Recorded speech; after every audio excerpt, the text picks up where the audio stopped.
The O'Reilly Factor's on tonight. How dare we turn our backs on Liberia, given the fact that this is a country that was founded in the 1820s, 1830s because of American slavery. Predictably, race is now being injected into the debate over protecting America from the Ebola virus. We will have a special report. We had a prisoner of war whose health had deteriorated, and we saw an opportunity and we seized it, and I make no apologies for that. Is the Army's investigation into Sergeant Bo Bergdahl being compromised by politics? We'll have a Factor investigation. Some of the kids here are really into being naked with each other. Also ahead, did Jesse Waters force Brown University to cancel Sex Week? Golly! Caution, you are about to enter the no-spin zone. Factor begins right now.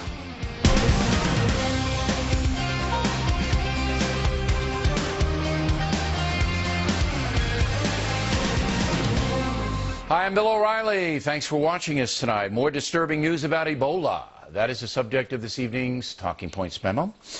This man, 33-year-old Ashoka Mukpo, an American freelance cameraman for NBC News, has contracted Ebola in Liberia and is being flown back to the USA for treatment. We asked NBC News exactly how that could happen, since Mr. Mukpo's duties would not ordinarily put him into bodily fluid contact with Ebola victims. No answer yet from NBC. Mr. Mukpo was working with NBC News medical correspondent Dr. Nancy Snyderman, who's also being flown back to America in a private plane.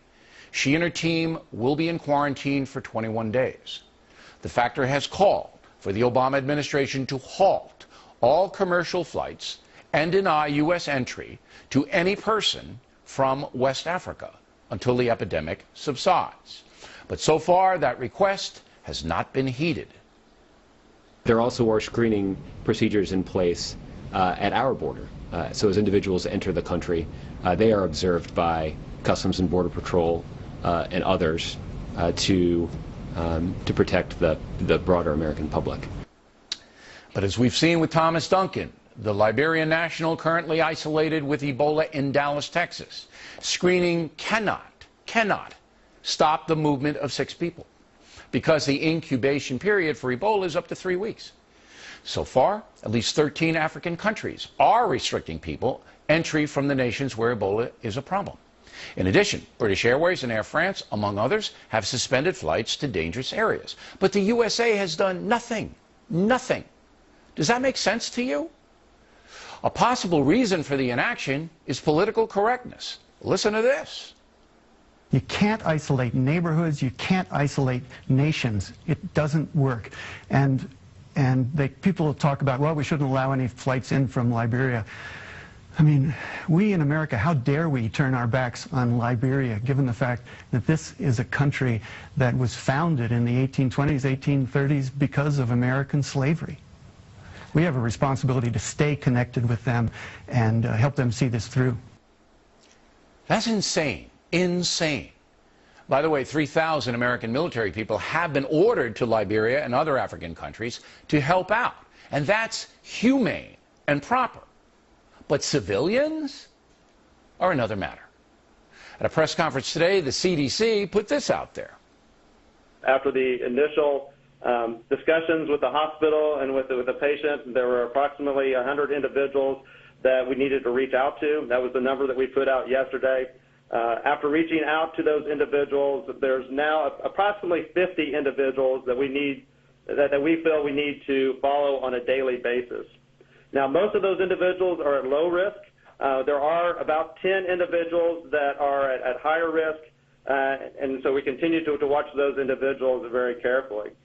And that's in Dallas, Texas. That's a lot of people. Talking Points despises panic and irrational fear. But thinking ahead and taking precautions is simply responsible policy. Time and again, the Obama administration has failed to do that. Right now, former Secretary of Defense and CIA Chief Leon Panetta is saying the president could have mitigated ISIS if he had only thought ahead and left some troops in Iraq. We'll be speaking with Mr. Panetta this coming Tuesday. Don't miss that. That'll be a very big interview. Now, the Ebola virus will eventually be controlled. I believe that.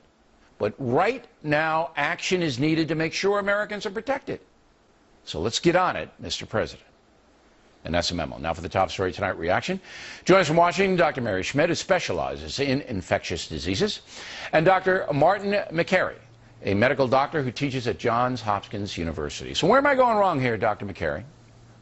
Well, I just think that it sounds logical, but in the context of other infections and threats, more people die of the common cold in the United States.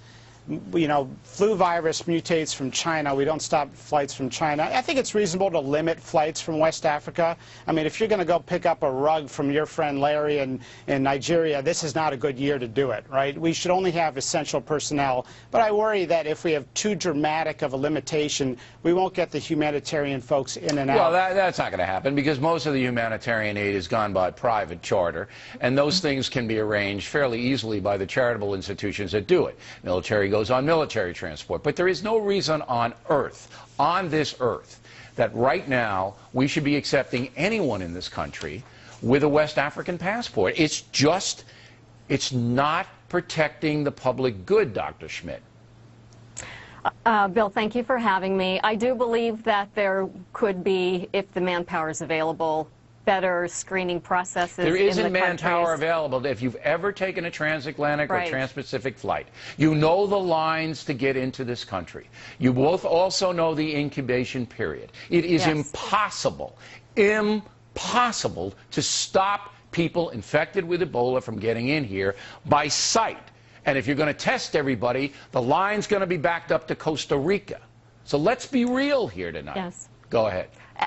Yeah, I do agree with you also that we do have somebody who blatantly lied, and I think if people will lie in order to come to the country if they really want to. The other problem we have is transit within these countries and into other countries. Certainly stopping flights would be helpful. I do agree with you there. All right, good. I'm glad because we want to get something done now. Yeah. We're not inhumane here. All right, we want America to go to Africa and help these impoverished nations organize against Ebola, Dr. McCary. But we have an obligation, the federal government does, to protect the folks. And you guys both know that panic is contagious too. And the more the government does, the less the panic will be. Or am I wrong, Dr. McCary? Well, you know, we've seen MERS recently from the Middle East. We've seen H1N1 talked about a ton. People have this fear that a virus is going to mutate somewhere in the jungle and come through an African person to the United States. The truth is, no one in the U.S. has ever died of Ebola. We shouldn't ignore it, but at the same time, it's not the bubonic plague. With all due respect, nobody in Dallas, Texas ever had Ebola before. And now they do. And now 50 people are being monitored. So let's get real. I want to get real and get out of the theoretical. And you heard that crazy person on CNN say, oh, we can't do anything about Liberia because they had slavery. Oh, come on. Come on. It's often sensationalized. You know, there's been 7 outbreaks of Ebola over the last 12 years in Africa. This is the most severe, but we've got good tools to prevent it.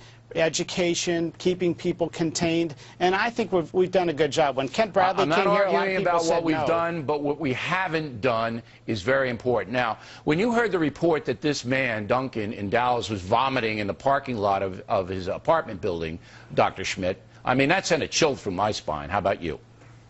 Mine also, and I have to say I was quite relieved when I realized they pulled the kids out of school and they pulled the family into quarantine. I think it's necessary. The CDC and the Public Health Department are using an enormous amount of resources, and if this happens 2 or 3 more times, we're going to be running out of federal resources in it to continue the control of this infection. So I do believe that we need to address the potential for 1 or 2 other people to come here, and perhaps your suggestion of doing what other countries are doing, of better screening flights coming in, is not a bad idea. Well, I hope they do it, because if they don't do it and this thing breaks out, then it's going to be hell to pay. And the other thing, doctors, and I know you can't speculate, is this NBC cameraman. How on earth? Right. How on earth could he have gotten that? Because I've been in these third world nations, and camera people do not interact on the job with people in that proximity. So we need to know exactly how that happened. And how does Duncan say that he's been to Liberia and go home from the hospital? That's another outrage. Well, we can't depend on the West Africans to protect Americans. That's truly insane. Doctors, good discussion. We appreciate it very much.